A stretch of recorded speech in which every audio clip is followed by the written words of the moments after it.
ఈరోజు మనం హసీన్ దిల్రుబా అనే హిందీ మూవీని చూడబోతున్నాం. భార్య తన భర్తను ఎందుకు చంపాల్సి వచ్చింది, అలాగే ఆ కేసు నుంచి తను ఎలా బయటపడింది అనేదే ఈ మూవీ మెయిన్ స్టోరీ. ఈ మూవీ నెట్ఫ్లిక్స్లో కూడా స్ట్రీమ్ అవుతూ ఉంది. రొమాంటిక్ అండ్ థ్రిల్లర్గా సాగే ఈ మూవీని ఇంకా చూసేద్దాం పదండి. ఇంకా మూవీ స్టార్ట్ అవ్వగానే రాణి అనే లేడీ తన ఇంటి బయట కుక్కలకి మాంసం ముక్కలు వేస్తూ ఉంటుంది. సడన్గా రాణి ఇంట్లో గ్యాస్ సిలిండర్ పేలుడు జరుగుతుంది. అది చూసిన రాణి వెంటనే భయపడుతూ ఇంట్లోకి వెళ్తుంది. అయితే అక్కడ అంతా మంటలు వ్యాపించి ఉంటాయి. అందులో తెగిపడిన ఒక చెయ్యిని చూస్తుంది రాణి. ఆ చేతి పైన రాణి అనే పచ్చబొట్టు కూడా ఉంటుంది. ఆ చేతిని చూస్తున్న రాణి గట్టిగా ఏడవటం అయితే మొదలు పెడుతుంది. ఇంకా ఆ విషయం తెలుసుకున్న పోలీసులు అక్కడికి చేరుకుంటారు. అయితే పోలీసులు రాణిని ఎంక్వైరీ చేయగా ఆ చెయ్యి తన భర్త రిషబ్ది అని తెలుస్తుంది. గ్యాస్ సిలిండర్ పేలడం ద్వారా అతని బాడీ అంతా కాలిపోయి ఉంటుంది. కేవలం చెయ్యి మాత్రమే మిగిలి ఉంటుంది. అలాగే ఆ కాలిపోయిన బాడీ తలపై బలమైన దెబ్బ ఉన్నట్లు పోలీసులు గుర్తిస్తారు. సో తలపై దెబ్బ ఉండటంతో రాణినే తన భర్త రిషబ్ని చంపి నాటకమాడుతుంది అని పోలీసులు అనుమానిస్తారు. ఇంకా పోలీసులు రాణిని ఎంక్వైరీలో భాగంగా రాణి గురించి అలాగే తన మ్యారేజ్ గురించి జరిగిన విషయాలు అన్నీ చెప్పమంటారు. అలాగే రాణి కూడా జరిగినదంతా చెప్పడం మొదలు పెడుతుంది. ఇంకా సీన్ కట్ చేస్తే రాణి ఢిల్లీలో పెరిగిన మోడ్రన్ అమ్మాయి. సో రాణి అక్కడి ఫ్యాషన్ అలాగే అక్కడి కల్చర్కి అలవాటు పడిన అమ్మాయి. ఇంకా రాణి బ్యూటీషియన్గా కూడా వర్క్ చేస్తూ ఉంటుంది అక్కడే. ఇంకా రాణికి ఒక అలవాటు బాగా ఉండేది. తను పండిత్ అనే రచయిత రాసిన క్రైమ్ నవలలు చాలా ఎక్కువగా చదువుతూ ఉండేది. ఇంకా నెక్స్ట్ సీన్లో మనకి రిషబ్ని చూపిస్తారు. రిషబ్ జ్వాలాపూర్లో ఒక ఇంజనీర్గా వర్క్ చేస్తూ ఉంటాడు. రిషబ్ చాలా మంచివాడు, అలాగే చాలా తక్కువగా కూడా మాట్లాడతాడు. ఎటువంటి చెడు అలవాట్లు ఉండవు రిషబ్కి. రిషబ్ పేరెంట్స్ తనకి పెళ్లి సంబంధాల కోసం చూస్తూ ఉండగా జాతకాలు కలిశాయి అని చెప్పి రాణి వాళ్ళ ఇంటికి పెళ్లి చూపులకైతే చూస్తారు. రాణి రిషబ్ని చూశాక తనకి అంతగా నచ్చడు. అయినా కూడా రాణికి మరొక ఆప్షన్ లేక రిషబ్తో పెళ్లికి ఒప్పుకుంటుంది. అయితే రిషబ్కి మాత్రం రాణి మొదటి చూడగానే తెగ నచ్చేస్తుంది. ఎంతలా అంటే రాణికి పండిత్ నవలలంటే ఇష్టమని తెలుసుకొని తను కూడా ఒక నవల కొని చదువుతూ ఉంటాడు. లేడీకి లేచిందే పరుగు అన్నట్టు అంతలోనే రాణి పేరును తన చేతి మీద పచ్చబొట్టు కూడా వేయించుకుంటాడు రిషబ్. అలా రిషబ్ అండ్ రాణికి గ్రాండ్గా అయితే మ్యారేజ్ అవుతుంది. మ్యారేజ్ అయ్యాక రాణి రిషబ్ వాళ్ళ ఇంటికి వస్తుంది. అయితే రాణికి జ్వాలాపూర్ కూడా అంతగా నచ్చదు, ఎందుకంటే తను అంతా సిటీ కల్చర్లో పెరిగిన అమ్మాయి కాబట్టి. అయితే రిషబ్ చాలా సిగ్గు అలాగే బిడియస్తుడు కూడా, మొహమాటం కూడా ఎక్కువే. సో రాణి రిషబ్ని తన దారిలోకి తెచ్చుకోవడానికి రకరకాల ప్రయత్నాలు అయితే చేస్తూ ఉంటుంది. ఇలా ఉండగా విసిగిపోయిన రాణి ఒకరోజు తన మదర్కి ఫోన్ చేసి రిషబ్ గురించి తక్కువ చేసి మాట్లాడడం రిషబ్ చాటుగా ఉండి వింటాడు. అది విన్న రిషబ్ తన మీద రాణికి ప్రేమ లేదని, ఆమెకు తను సరి అయిన వాడిని కాదు అని రిషబ్ అర్థం చేసుకొని బాధపడుతూ ఉంటాడు. ఆ రోజు నుంచి రిషబ్ రాణికి దూరంగా ఉండటం అలాగే తనతో మాట్లాడడం కూడా ఆపేస్తాడు. అలా ఇద్దరి మధ్య దూరం పెరుగుతూ పోతూ ఉంటుంది. ఇంకా సీన్ కట్ చేస్తే కొన్ని రోజులకు రిషబ్ వాళ్ళ ఇంటికి రిషబ్ వాళ్ళ పిన్ని కొడుకైన నీల్ ఇంటికి వస్తాడు. నీల్ చాలా అందంతో పాటు మంచి బాడీ ఫిజిక్ కూడా ఉంటుంది. అలా నీల్ని రాణి చూడగానే తాను ఇన్ని రోజులు కలలు కన్న అబ్బాయి తన ఎదురుగా వచ్చినట్టు ఫీల్ అవుతుంది రాణి. అలా రోజు రోజుకి రాణి అలాగే నీల్ మధ్య దూరం తగ్గి చనువు పెరుగుతుంది. అయితే మొగుడు కోసం టీ కూడా చేయడం రాని రాణి నీల్ కోసం తానే స్వయంగా వంట చేయడం కూడా నేర్చుకుంటుంది. అవును మరి, ఎవరికైనా పక్కింటి కూరనే ఇష్టం, మన ఇంటి కూర ఎంత బాగున్నా నచ్చదు. అంతదాకా వచ్చాక ఇంకా ఇద్దరు ఆగుతారా? రాణి అలాగే నీల్ ఫిజికల్గా కూడా ఒకటవుతారు.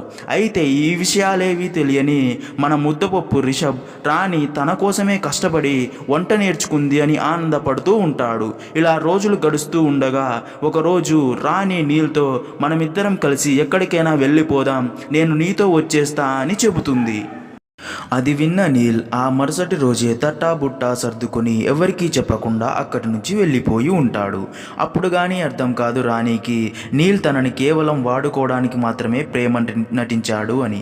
ఇంకా జరిగిన విషయమంతా తన భర్త రిషబ్తో చెప్తుంది.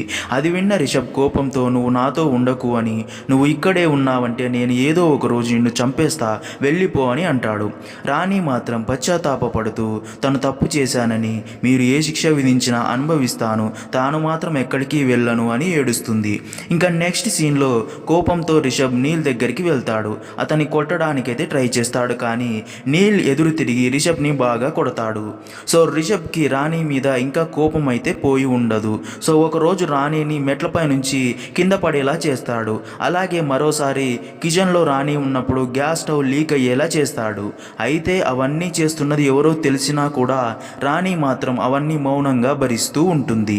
అలా కొన్ని రోజులు గడుస్తాయి. రిషబ్కి రాణి బాధ చూసి రియలైజ్ అవుతాడు, రాణిని క్షమిస్తాడు. అలా రాణి అలాగే రిషబ్ అప్పటి నుంచి ఒకరికొకరు అర్థం చేసుకుంటూ కొత్త జీవితం అయితే మొదలు పెడతారు. ఇంకా నెక్స్ట్ సీన్లో రాణి ఇంట్లో గ్యాస్ సిలిండర్ పేలిన రోజు రాణి ఇంట్లో ఒంటరిగా ఉంటుంది.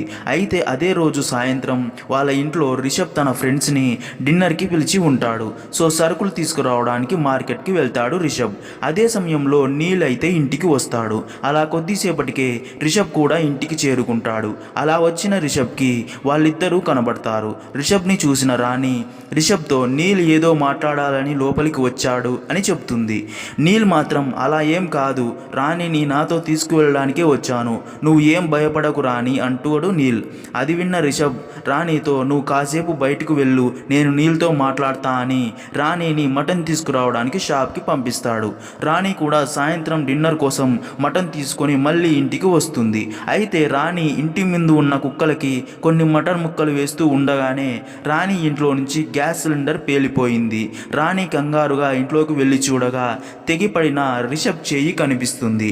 అయితే రాణి చెప్తుంది విన్న ఇన్స్పెక్టర్ కిషోర్ ఆమె చెప్తుంది అంతా అబద్ధమని అనుమానిస్తాడు. ఇన్స్పెక్టర్ అలా ఎందుకు అనుమానిస్తాడు అంటే రాణి పండిత్ రాసే క్రైమ్ నవలలు ఎక్కువగా చదువుతుందని తమ ఎంక్వైరీలో తెలిసి ఉంటుంది. సో నీల్తో కలిసి రాణినే ఒక పక్కా ప్లాన్ ప్రకారం తన భర్త రిషబ్ని చంపేసి ఉంటుంది అని, ఇప్పుడు కావాలనే అబద్ధం చెప్తుంది అని అంటాడు.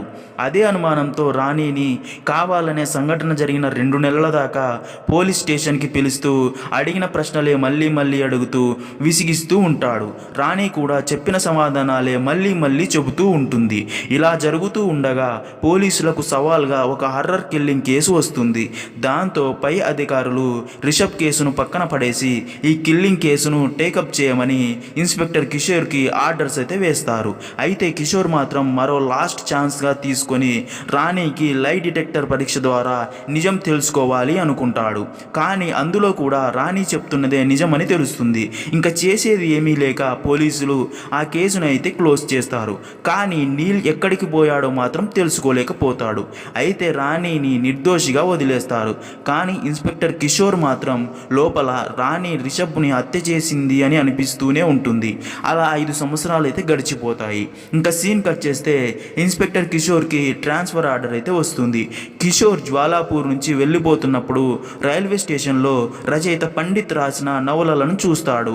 అతని రచనలు ఎలాగుంటాయో చూడాలి అనుకొని కసౌలి కా కెహర్ అనే ఒక నవలను కొని ఆ ట్రైన్లో వెళ్తున్నప్పుడు చదువుతున్న కిషోర్కి రిషబ్ విషయంలో ఏం జరిగిందో అదే ఆ నవలలో ఉంటుంది. సో విషయమంతా అర్థమవుతుంది కిషోర్కి.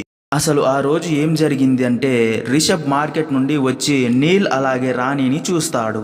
నీల్ ఏదో మాట్లాడాలి అని లోపలికి వచ్చాడు అని చెప్తుంది రాణి. నీల్ మాత్రం ఏంటి రిషబ్ భయ్య, లోపం నీలో ఉంచుకొని నా మీద కోపడుతున్నావు, నీతో సుఖపడలేకే కదా రాణి నా దగ్గరికి వచ్చింది, కావాలంటే చూడు నా మొబైల్లో రాణి వీడియోస్ కూడా ఉన్నాయి, ఇవి సోషల్ మీడియాలో షేర్ చేయమంటావా అని అంటాడు. రిషబ్ కోపంతో నీల్ని కొట్టబోతాడు, కానీ నీల్ రిషబ్ పై దాడి చేస్తాడు.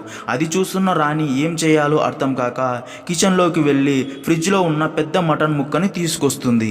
ఆ మటన్ ముక్కతో నీల్ తల మీద బలంగా కొడుతుంది రాణి. ఆ దెబ్బతో నీల్ అక్కడికక్కడే చనిపోతాడు.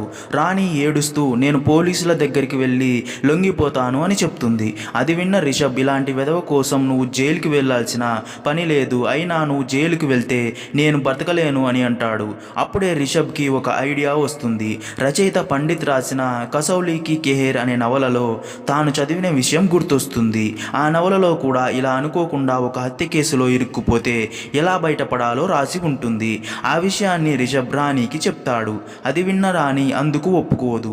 అయినా రిషబ్ రాణిని ఎలాగోలా ఒప్పించి తన బట్టలు నీల్కి వేసి నీల్ బట్టలు తాను వేసుకుంటాడు రిషబ్. ఆ తర్వాత నీల్ ఎడమ చేతిని మణికట్టు దాకా నరికేస్తాడు. ఇక తాను కూడా రాణి పేరు పచ్చబొట్టు వేయించుకున్న ఎడమ చేతిని మణికట్టు దాకా నరికేసుకుంటాడు. అంటే ఆ చేతి మీది ఉన్న పచ్చబొట్టును చూసిన వారందరూ చనిపోయింది రిషబ్ అని నమ్మేలా చేస్తాడు. తర్వాత రిషబ్ రాణిలు మార్కెట్కి వెళ్ళమని చెప్తాడు. రాణి కూడా ఇంట్లో ఉన్న మటన్ ముక్కను తీసుకొని షాప్కి వెళ్ళి చిన్న చిన్న ముక్కలుగా చేసి ఇంటికి తిరిగి వస్తున్న మధ్యలో ఇంటి ముందు ఉన్న కుక్కలకి కొన్ని ముక్కలు వేస్తూ నిలబడి ఉంటుంది. రిషబ్ అంతలోనే గ్యాస్ లీక్ చేసి తాను చదివిన నవలను తగలబెట్టి వెనక డోర్ నుండి బయటికి వెళ్ళిపోతాడు. పక్కనే ఉన్న నదిలో దూకి చనిపోతాడు. ఇక అంతలో గ్యాస్ సిలిండర్ పేలి నీల్ బాడీ పూర్తిగా కాలిపోతుంది. రిషబ్ చెయ్యి మాత్రమే పోలీసులకు దొరుకుతుంది. ఇంకా నెక్స్ట్ సీన్లో నవల చదవడం పూర్తి చేసిన కిషోర్ రాణిని కాపాడడానికి రిషబ్ తన ప్రాణత్యాగం చేశాడని అతనిపై జాలి పడతాడు. కానీ ఇక్కడ ట్విస్ట్ ఏంటంటే రిషబ్ నవలలో ఉన్నదే ఫాలో అవ్వకుండా తన తెలివితో నవలలో లాగా హీరోలాగా చనిపోకుండా ఈ కేసు నుండి రాణి బయటపడేంత వరకు రాణికి దూరంగా సేఫ్గా ఉంటాడు. కేసు క్లోజ్ అవ్వగానే రాణిని కలిసి ఇప్పుడు సంతోషంగా బ్రతుకుతూ ఉంటారు. అలా ఈ సినిమా అయితే ఎండ్ కార్డ్ పడుతుంది.